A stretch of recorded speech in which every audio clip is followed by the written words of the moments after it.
Okay, so I got my first hater mail, which actually wasn't very hateful to me.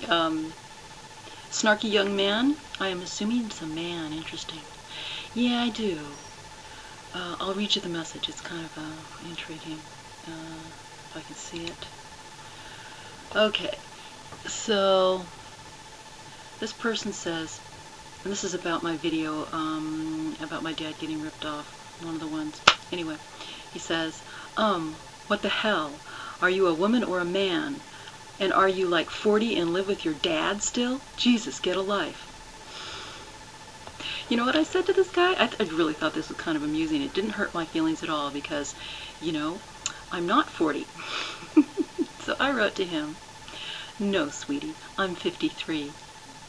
And I don't live with Dad. Perhaps it is you who needs to live a little more. Perhaps life will yet teach you some compassion.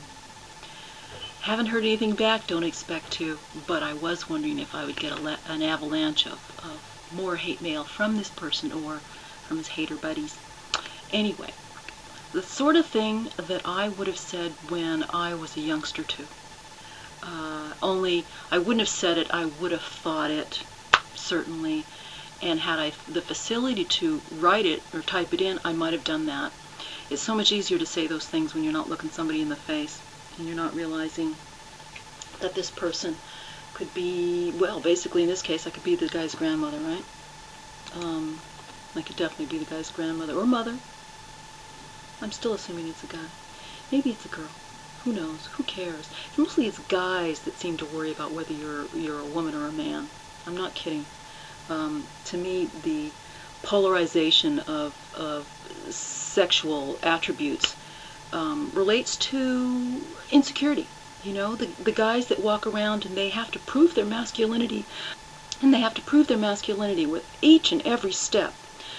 That's somebody who's insecure about their sexuality. I guess somewhere along the line I stopped being insecure about my sexuality. When I was younger, I certainly went through, when I was younger, I, certainly went through my huge dress-up phase, and it was in my late 20s, actually, when I was working an interesting career in corporate America, and even though I was a tech person, I would dress up in suits, and actually back in those days I was sewing a lot of my own clothes, and so I would make, a full suit with lining and, out of linen and things like that, and have a lot of fun doing it. And that was one of my creative outlets, was to sew. But that stopped when, well, it stopped, let's say. I became less interested in making myself even more of a visual target. I already felt like one. The way guys would treat you would be, in the sense that they were always asking one to entertain them, to be the amusement for them. And I had a huge problem with that. I felt that I was equal, and that was not represented in the people that I dealt with in a lot of ways. Especially not people who were looking at women as objects or looking at them as sexual beings, part of their fantasy. So my way of dealing with that was to pretty much thumb my nose at it, and I've continued to thumb my nose at it until the point in which I became invisible, which was kind of an amazing moment to realize that. And I know someone else has talked about this, that they're no longer turning heads, and it is an intriguing moment when you realize that people are no longer staring at you. It can be a devastating moment for a lot of women, I'm sure, but it wasn't for me. It gave me a funny feeling to be invisible, having not been invisible since I was a kid. While I was a kid, yeah, I was really invisible, unhappily so. I guess about the time I hit 9 and through my 20s and 30s, I just, I sort of shrank from the type of attention that I was getting.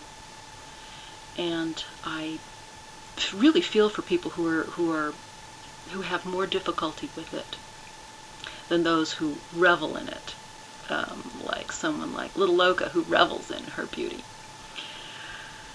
I don't know. it was kind of scary for me and uncomfortable.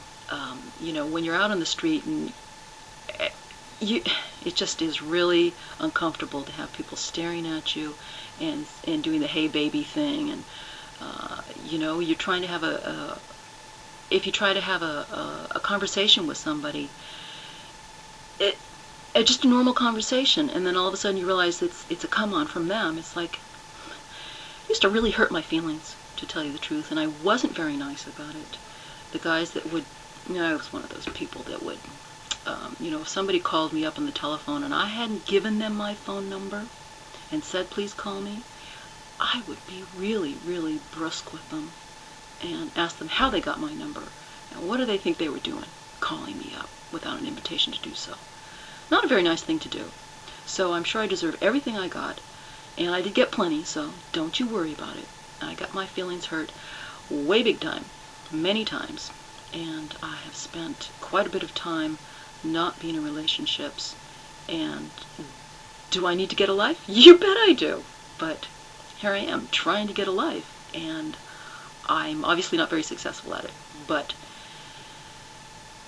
it's a step in a direction, and that's what I think that this is, at least for me. It's a step in a direction, a positive direction, trying to communicate and to welcome people back into my life, albeit at arm's distance, arm's length.